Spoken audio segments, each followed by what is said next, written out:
শীতে পিঠার তালিকায় থাকে নানা স্বাদ নানা নকশার পিঠা, এক একটির আবার এক এক নাম।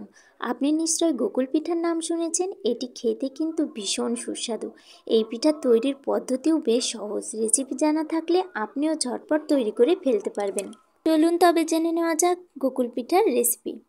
আমি প্রথমে এখানে দুধের ক্ষীর বানিয়ে নিয়েছি। ক্ষীরটা হাতের সাহায্যে চেপে চেপে এভাবে গোল করে নেব। এভাবেই আমি সবগুলো পিঠার পুরগুলো তৈরি করে নেব। আমার সবগুলো পিঠার পুরগুলো তৈরি করা হয়ে গেছে। এরপর আমি এখানে একটা ছাকনা নিয়েছি। ছাকনার মধ্যে আমি দিয়ে দিচ্ছি গমের আটা। এখানে আমি 3 কাপ পরিমাণ গমের আটা দিয়েছি। আর দিয়ে দিচ্ছি চালের আটা 1 কাপ। পিঠাটা গমের আটা দিয়ে করলেই সবচেয়ে বেশি ভালো হয়।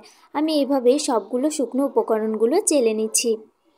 আপনারা চাইলে এখানে ময়দা দিয়েও করতে পারেন, কিন্তু গমের আটা দিয়ে করলে সবচেয়ে বেশি ভালো হয়। এখানে দিয়ে দিচ্ছি সামান্য পরিমাণ একটু লবণ, আর দিয়ে দিচ্ছি স্বাদ অনুযায়ী কিছুটা চিনি। আপনারা যেমন মিষ্টি খাবেন সেই অনুযায়ী আপনারা চিনি ব্যবহার করতে পারেন। এরপর দিয়ে দিচ্ছি আগে থেকে জাল করে রাখা দুধ দিয়ে দিচ্ছি। দুধটা হালকা গরম আছে এমন অবস্থায় দিতে হবে। আর পিঠার গোলাটা অবশ্যই খুব ভালোভাবে মাখতে হবে। যত ভালোভাবে মাখা যাবে পিঠাটা তত ভালো তৈরি হবে।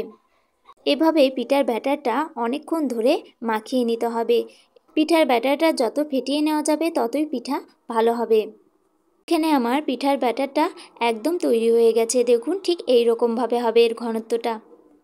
এরপর চুলায় একটা কড়াই বসিয়ে দিয়েছি আর দিয়ে দিয়েছি সাদা তেল। সাদা তেলটা গরম হয়ে আসলে আমি একে একে ক্ষীর দিয়ে এইভাবে আমি ছেড়ে দেব পিঠাগুলো। সবগুলো পিঠা আমি এভাবে ছেড়ে দেব। এভাবেই পিঠাগুলো ভেজে নিতে হবে। আর তেলটা অবশ্যই খুব ভালোভাবে গরম করে দিতে হবে, নয়তো পিঠা নিচে লেগে যাবে। এরপর আস্তে জালে ভাজতে হবে। দেখুন আমার সবগুলো পিঠা ছেড়ে দেওয়া হয়ে গেছে। এরপর আমি উল্টিয়ে পাল্টিয়ে নিচ্ছি। দেখুন এক পাশ হয়ে গেছে, আমি অপর পাশ উল্টে দিচ্ছি। এভাবে সবগুলো পিঠা আমি ভেজে নেব। সবগুলো পিঠা মোটামুটি আমার ভাজা হয়ে গেছে। এবার আমি সবগুলো পিঠা উঠিয়ে নেব। পর এই পিঠাগুলো এখন ভেজানোর জন্য আমি গুড় আর দুধ দিয়ে একটি মিশ্রণ তৈরি করে নেব। চুলায় একটি প্যান বসিয়ে দিয়েছি। এর মধ্যে পরিমাণ মতো কিছুটা গুড় দিয়ে দিয়েছি।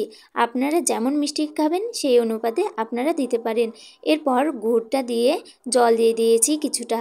এরপর গুড়টা খুব ভালোভাবে ফুটিয়ে নিয়েছি। গুড়টা যখন ফুটে উঠবে তখন আগে থেকে ঘন করে রাখা জাল দেওয়া দুধ এই গুড়ের মধ্যে দিয়ে দেব। তারপর একটু কিছু সময় নেড়েচেড়ে ভেজে রাখা পিঠাগুলো আমি এই মিশ্রণের মধ্যে দিয়ে দেব। এরপর ঢাকনা দিয়ে ঢেকে আধা ঘন্টার মতো কিছু সময় রেখে দেব। কিছু সময় এভাবে রাখলেই ভিতরে পিঠার রসটা ঢুকে যাবে। তৈরি হয়ে গেল মজাদার গোকুল পিঠা।